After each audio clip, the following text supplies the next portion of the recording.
Alors, Véronique l'a dit, je suis d'abord commissaire d'exposition, donc conservatrice en art contemporain, mais je ne m'occupe pas de la collection au Musée d'art de Joliette. Donc, vraiment, j'ai un rôle de commissaire au musée.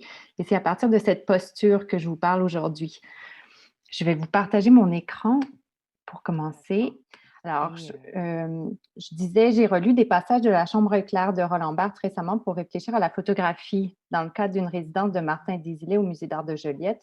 Et je suis retombée sur des sections que j'avais soulignées il y a plusieurs années qui ont tout de suite résonné avec la thématique du colloque d'aujourd'hui. Ces passages m'ont fait réfléchir plus directement au fait que les œuvres dont je m'apprête à vous parler, qui relèvent de la performance, ne se matérialisent pas sous la forme de photographie ou de vidéo, les moyens pourtant les plus courants pour documenter et présenter la performance en mode d'exposition. Et c'est pour cette raison que j'ai eu envie de commencer par là, par le rapport trouble qu'entretient la photographie comme médium avec l'idée d'objectification. Deux phrases de Barthes qui m'ont aiguillée en ce sens et que je partage avec vous. Imaginairement, la photographie représente ce moment très subtil où, à vrai dire, je ne suis ni un sujet ni un objet, mais plutôt un sujet qui se sent devenir objet. Je vis alors une micro-expérience de la mort. La photographie transformait le sujet en objet et même, si l'on peut dire, en objet de musée, au sens de statut, un objet fixe, permanent, durable, mais aussi une pose. Pour prendre les premiers portraits vers 1840, il fallait astreindre le sujet à de longues pauses sous une verrière en plein soleil. Devenir objet, cela faisait souffrir comme une opération chirurgicale. On inventa alors un appareil nommé l'appui-tête, sorte de prothèse invisible à l'objectif, qui soutenait et maintenait le corps dans son passage à l'immobilité. Cet appui-tête était le socle de la statue que j'allais devenir, le corset de mon essence imaginaire. Barthes a écrit de belles pages sur le portrait photographique dont je retiens plusieurs idées qui sont en dialogue avec les œuvres des artistes Michel Lacombe et Nadège Crémailleux-Forget. L'idée de la propriété ou du contrôle, qui est un enjeu important dans une société qui, selon lui, fonde l'être en avoir. La photographie vient troubler le sentiment de l'ancrage du soi dans l'idée de propriété, puisque l'image de soi ne nous appartient pas complètement. Elle existe avant tout dans le regard de l'autre, dans son interprétation, ses projections sur cette image. Il y a une perte de contrôle de la lisibilité de soi. Barthes parle de la difficulté d'agir de l'intérieur sur sa peau. Il parle de l'angoisse liée à la naissance de mon image. Va-t-on, par la photographie, m'accoucher d'un individu antipathique ou d'un type bien? Une autre idée qu'il mentionne, c'est l'idée de la dissociation de la conscience de son identité, soit la distance entre le sentiment de soi et son image perçue, qui provoque un sentiment d'inauthenticité ou d'étrangeté à soi-même. Il parle aussi de la difficile réconciliation entre un sujet en mouvement, en transformation, et une image permanente, beaucoup de bruit, pardon. Donc, le défi des différentes temporalités de ces deux réalités. Un défi qui regroupe aussi celui de l'existence de la performance, donc du mouvement et de ses traces fixes. Je ne m'étends pas sur ces idées qui sont bien connues, mais je les rappelle puisqu'elles forment l'arrière-plan contre lequel se détachent les propositions de Nadège Crémailleux-Forget et Michel Lacombe, que je veux vous présenter brièvement. Plusieurs idées mentionnées dans l'appel de ce colloque m'ont rappelé les pratiques artistiques de Nadège et Michel et les œuvres présentées dans l'exposition de la parole aux actes que j'ai organisée au Musée d'art contemporain des Laurentides en 2015. L'appel mentionne en vrac l'intérêt à personnifier les canons de l'histoire de l'art, la reconnaissance de soi dans une production du passé reprise, dans les cas qui nous occupent ici à des fins critiques par Michel Lacombe, ou bien la fascination populaire à s'imaginer en tant qu'œuvre grâce notamment à l'appareil photo, étendue par la suite aux autres moyens technologiques de diffusion ou de transmission d'une image de soi. Je pense aux médias sociaux, à la transmission en direct, et qui est au cœur du travail de Nadège Crémailleux-Forget. Si j'ai choisi de vous parler de la performance Trois réflexions de Nadège et Italix de Michel, c'est que ces deux œuvres existaient d'abord comme des événements, des projets qui n'étaient pas pensés pour la salle d'exposition, et que c'est l'invitation à participer à l'exposition qui a amené les artistes à imaginer en deuxième temps une présence matérielle traduisant l'œuvre pour le format de l'exposition. Ainsi, pour chacune d'elles, l'avenue de la photographie n'a jamais été envisagée pour ces projets, entre autres, je pense, pour éviter justement ce rapport de chosification et de consommation qu'implique d'une certaine manière la photographie, surtout lorsque les enjeux abordés concernent les corps féminins. Dans les deux cas, les stratégies mises en place par les artistes retournent le regard vers le spectateur, l'objectifient d'une certaine manière dans la salle d'exposition. Leurs dispositifs font du spectateur un objet du regard des autres spectateurs, dans le cas de Nadège, ou dans le cas de Michel, transforme le corps du spectateur en un étalon de mesure permettant une comparaison, une relation entre le corps de l'artiste et celui du spectateur. Ainsi, le corps sollicité, objectifié dans les stratégies de mise en exposition élaborées par les artistes n'est pas le leur, pourtant au cœur de l'œuvre, mais celui du spectateur, avec l'intention explicite, du moins de ma part, en tant que commissaire proposant ces œuvres, de rendre les spectateurs conscients de leur visibilité et de leur lisibilité en tant que corps dans la salle d'exposition, au même titre que les œuvres. Et de surcroît, ici, au même titre que des œuvres performatives dont l'existence repose directement sur le corps des artistes. La force des propositions de Nadège et Michel tient au fait que leurs œuvres reposent entièrement sur leur corps et pourtant que ces derniers restent invisibles. Donc, je vous partage des images pour commencer du travail de Nadège Crémailleux-Forget. Le projet Trois réflexions a été imaginé dans le cadre d'une invitation du OFTEA en 2014. Intéressée par les procédés de documentation de la performance, elle met de côté ses processus habituels de création, soit la transmission en direct et en différé d'une performance live grâce à la médiation d'un ordinateur ou d'un téléphone, pour explorer plutôt le récit, la transmission orale, faisant appel à la mémoire du spectateur.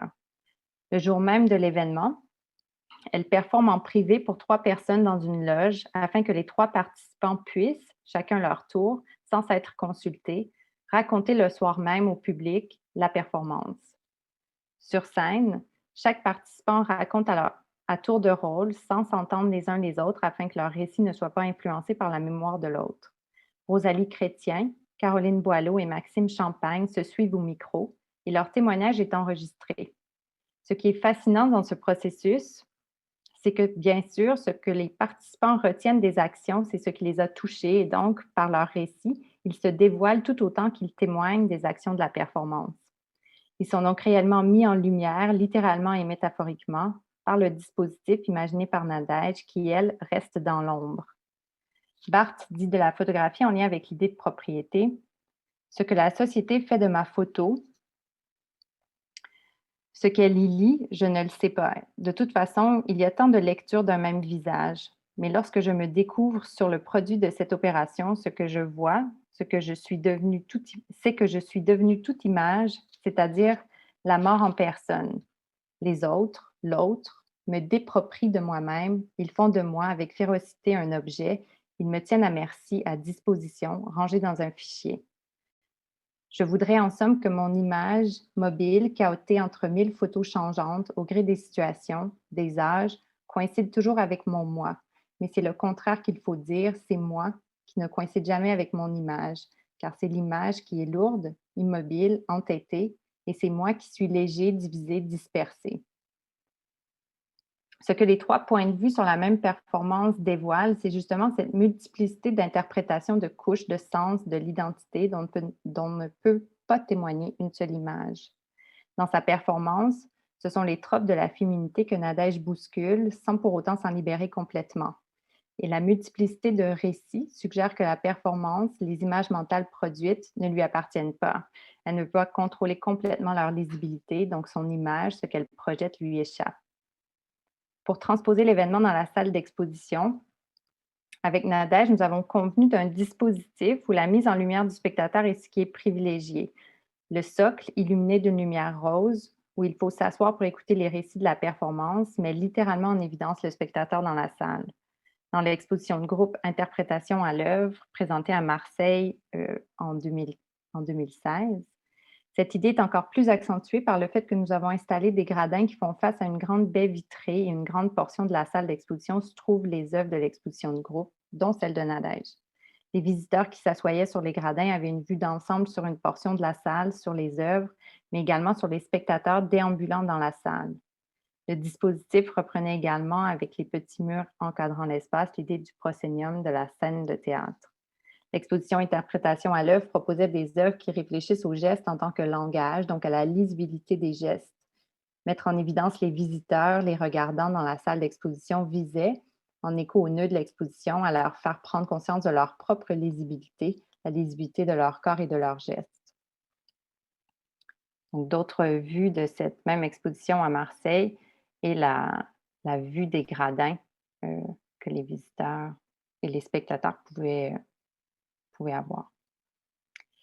Le travail de Michel Lacombe maintenant, Italics Underlining for Emphasis de Michel Lacombe est une action corporelle réactivée dans le cadre de l'exposition de la parole au geste.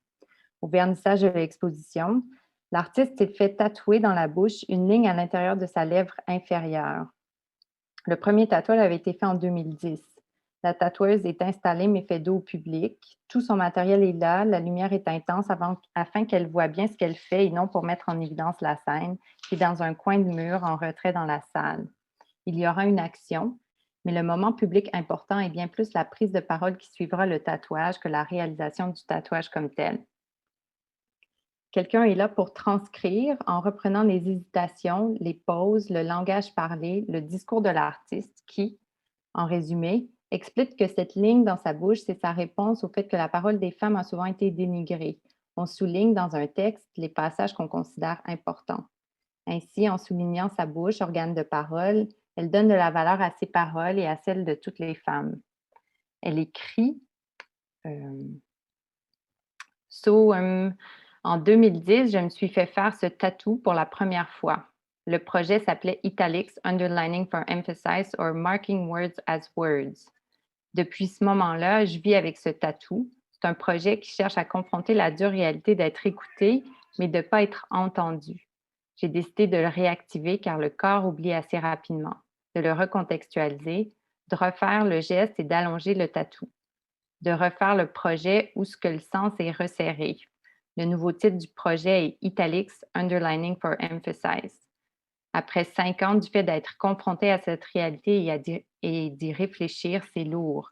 Je désire accorder de l'importance maintenant à ce geste comme un refus corporel de la dévalorisation de la voix de la femme et de ma voix parce que je suis femme. Donc, elle affirme ça dans l'exposition. Par la prise de parole, l'artiste refuse de n'être qu'une image et affirme son agentivité. Cette stratégie de la prise de parole, elle l'a utilisée à plusieurs reprises, notamment récemment lors d'une visite guidée performative organisée dans le cadre de l'exposition de groupe Images rémanentes présentée au Musée d'art de Joliette en 2020, mettant de l'avant les œuvres d'Elisabeth Zwenner, Brie Ruet et Maude Bernier-Chabot. L'action performative de Michel impliquait aussi la participation du public. L'exposition se proposait de parler du corps sans le figurer à travers des œuvres en grande partie abstraites ou fragmentées. Transposée dans l'exposition de la parole aux actes, l'œuvre Italics devient une ligne de texte qui reprend les paroles exactes prononcées par l'artiste, les paroles que je vous ai lues. La hauteur de cette ligne sur le mur correspond à la hauteur de la bouche de l'artiste, donc de la ligne tracée sur son corps. Le corps disparaît, mais est évoqué par la hauteur de la ligne qui devient un étalon auquel les corps des autres spectateurs peuvent se mesurer. Ici aussi, la trace photographique est volontairement évitée et Michel Lacombe est très précise quant à l'utilisation des images de ses actions. Elles sont permises dans le cadre de conférences telles que celle d'aujourd'hui, donc lorsque les images sont contextualisées par un récit, mais elle ne souhaite pas que n'importe quelle image circule comme outil de communication. Je voulais rapidement vous parler d'un autre projet de Michel Lacombe, une autre action corporelle qui revisite les modes de représentation historique du féminin à travers une déconstruction du tableau de la Vénus endormie de Giorgione. Avec The Venus Landscape, Michel se substitue à la figure principale du tableau. L'œuvre consiste en des lignes tatouées sur son corps qui servent de guide pour prendre la pose d'une Vénus allongée, lascive, offerte au désir. L'artiste refuse cette prescription en fragmentant la posture par son action quotidienne, les traits dessinés ne se rejoignant jamais pour donner une image cohérente de leur référence. Transposée en exposition, l'artiste installe la toile qui devient murale sans le personnage féminin principal qu'elle incarne ailleurs, hors de la salle d'exposition. La salle contient également une plaque au sol qui décrit une action qui se passe tous les jours où l'exposition est ouverte. Michel avale, à l'ouverture de l'exposition, une dose de mélatonine et tente d'effectuer sa journée de travail ordinaire. La mélatonine a pour effet de la rendre alanguie, nauséeuse, endormie. Elle confronte ainsi l'état de la femme représentée à celui d'une femme active et tente de faire cohabiter l'image, le fantasme avec la réalité. Le corps métabolise et élimine la mélatonine tout au long de la journée et au même rythme, le faisceau lumineux qui éclaire la plaque au sol diminue dans la salle d'exposition. Ici encore, le corps n'est pas figuré dans l'exposition et pourtant, il reste central. La photographie est évitée. Volontairement, je pense, pour ne pas figer une réalité complexe en une seule image et donc éviter de tomber dans la réification de l'artiste, c'est-à-dire la transformation et la présentation de l'artiste en tant qu'objet. Pourquoi, en tant que commissaire, j'ai à plusieurs reprises réfléchi à des stratégies d'exposition visant à rendre le spectateur visible. Parce que l'œuvre est, à mon sens, une conversation et non un monologue. Donc, le regardant, le participant, le visiteur visible rend cette idée plus prégnante. Et je trouvais ça vraiment intéressant, un une fleur peut-être à Mélanie Boucher ce matin. Il y a plein de choses que j'ai entendues aujourd'hui qui parlent entre autres de cet élément-là, puis qui me donnent plein de pistes de réflexion plus théoriques autour d'un geste qui est vraiment plus de l'ordre de la pratique, de mise en exposition. Donc cette idée de l'expérience performative de réception, puis le schéma que Mélanie présentait, je trouvais ça vraiment intéressant en lien avec ça.